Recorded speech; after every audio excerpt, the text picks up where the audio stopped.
दरम्यान नागपुरातील बोगस शिक्षक भरती प्रकरणी आता सायबर सेलमध्ये एक गुन्हा नोंदवला गेलाय।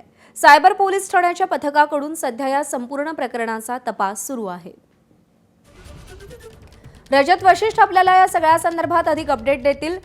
रजत, बोगस शिक्षक भरती प्रकरणी सायबर सेलमध्ये कशा विरोधात गुन्हा नोंदवण्यात आलेला आहे, काय तक्रार आहे? या संदर्भात 12 मार्च रोजी सायबर सेलमध्ये तक्रार करण्यात आलेली होती आणि 12 मार्च पासूनच सायबर सेल या प्रकरणाचा तपास करत होते। मात्र त्या तपासाला गती मिळत नव्हती। मात्र आता जेव्हा घोटाळा संपूर्ण समोर आलेला आहे, सायबर सेलने या तपासाला गती दिलेली आहे आणि त्यामध्ये अत्यंत धक्कादायक माहिती समोर आलेली आहे।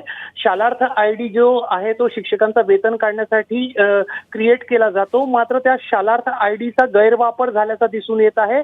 अगदी आतापर्यंतच्या तपासामध्ये सायबर सेलला लक्षात आलेलं आहे की मल्टिपल डिव्हाइस म्हणजे कार्यालयामधील डेस्कटॉप कम्प्युटरसह लॅपटॉप आणि अनेक मोबाईल मधून शालार्थ आयडी जी आहे ती वापरण्यात आलेली आहे आणि सोबतच मल्टिपल लोकेशन आणि मल्टिपल आयपी ॲड्रेसचा वापर त्याच्यासाठी करण्यात आलेला आहे। त्यामुळे या सर्वांचा गोळाबेरीज जर केला तर हजारो असे लोकेशन्स आणि हजारो असे आयपी ॲड्रेस सायबर सेल समोर आलेले, ज्याचा तपास आता त्यांना करायचा आहे। त्यामुळे सायबर सेल समोरचं आव्हान वाढलेलं आहे। मात्र हळूहळू सायबर सेल जे आहे ते खऱ्या आरोपींपर्यंत पोहोचण्याचा प्रयत्न करत आहे आणि एक जी माहिती शिक्षण विभागातील काही अधिकारी अनौपचारिकरित्या पसरवत आहे किंवा सांगत आहेत की बनावट पासवर्ड आणि आयडीचा वापर करण्यात आलेला। तर सध्या तरी सायबर सेलला असं वाटत नाही की बनावट आयडी आणि पासवर्डचाच वापर करण्यात आलाय।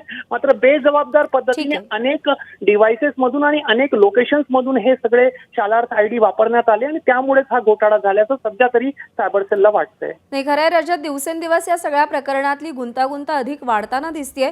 सखोल तपास होऊन जे दोषी आहेत त्यांच्यावर कारवाई होईल अशी अपेक्षा आहे। रजत, धन्यवाद दिलेल्या माहितीसाठी।